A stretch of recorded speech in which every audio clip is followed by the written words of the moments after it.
వ్యర్థమైపోవటానికి వీల్లేదు. రెండవది, నాతో సహవాసంలో నీవు నడవాలి. నీ ఆరంభ జీవితము, పాప క్షమాపణ అయిపోయిన తర్వాత జీవితము, నాతో నడిచే జీవితముగా మారాలి.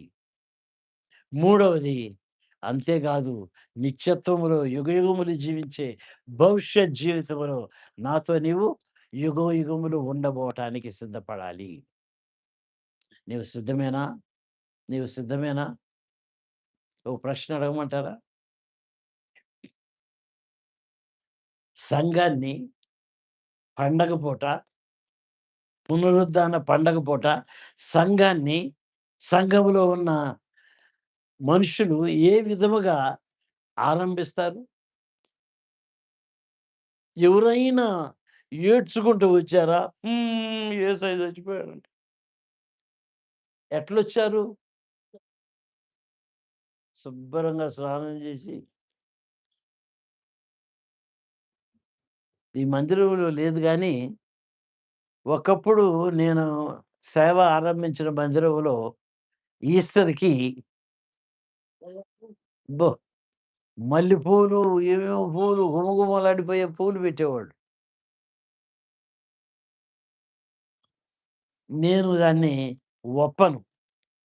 ఈరోజు శ్రీనగర్‌లో గూడా, ముత్యాల రెడ్డి నగర్‌లో గూడా ఆ మాట చెప్పొచ్చా. మన చచ్చిన స్థితిని కప్పిపెట్టటానికి ఏదో సువాసన కోరుతున్నామా మనము? ఏమంటాము అంటే, పండగ రోజు ఏమంటామంటే, ఎక్కువసేపు పొడిగించకుండా ఆపేస్తున్నా. ఏమంటామంటే, హల్లెలూయా! క్రీస్తు లేచును. లేదా అనండి దయచేసి. ఓహ్! మీరే పెద్దగా మాట్లాడతారు. హల్లెలూయా! అందరూ అనండి. ఓ ప్రశ్నండి. ఇప్పుడే అడగాలనా చల్లబడిపోద్ది. మీరు లేచారా క్రీస్తుతో కూడా? ఆయన లేచాడు. మీరు ఇంత హుషారుగా కేకేయటానికి కారణం, మీరు లేచారా? ఏదో లేచాం అంటున్నారు. ఏమనాలా? లేచాం అనాలా వద్దా? అంటలేదే. అంటే అర్థమేంటి? కొంచెం ఉందిలే నక్కులు. అది గూడా పోతే గాని నేను పెద్దగా కేకేయాలి. ఏంటి ఆ కొంచెము? నేను 100కి 100 పాళ్ళు సజీవుడై ఉన్న వాడిని మీరు మృతుల్లో ఎందుకు వెతు వెతుకుతూ ఉన్నారు? మేము చచ్చామండి ఇంకా. మేమింకా లెగవల. అందుకని మేము ఆయన గూడా చచ్చాడన్నట్లుగానే మేము చూపిస్తున్నాం. చావలా ఆయన. ఆయన బిజీ అయిపోయాడు. చనిపోయి సమాధి చేయబడిన తర్వాత. 3 రోజులు తీరిక లేకుండా ప్రసంగాలు చేసుకుంటూ తిరిగాడు. మరి మన సంగతేంటి? హల్లెలూయా! క్రీస్తు లేచినని అంత పెద్దగా కేకలు వేసిన వారము, నిజముగా క్రీస్తు లేచిన వారమని చెప్తున్నామా? నేననేదేంటంటే, ఇప్పటి నుండి, ఇప్పటి నుండి నాతో అనండి.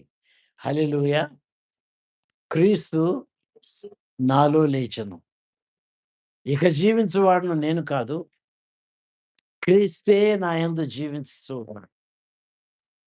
దేవునికి స్తోత్రం. తల్ల వంచుకుందాము, ప్రార్థన చేసుకుందాము.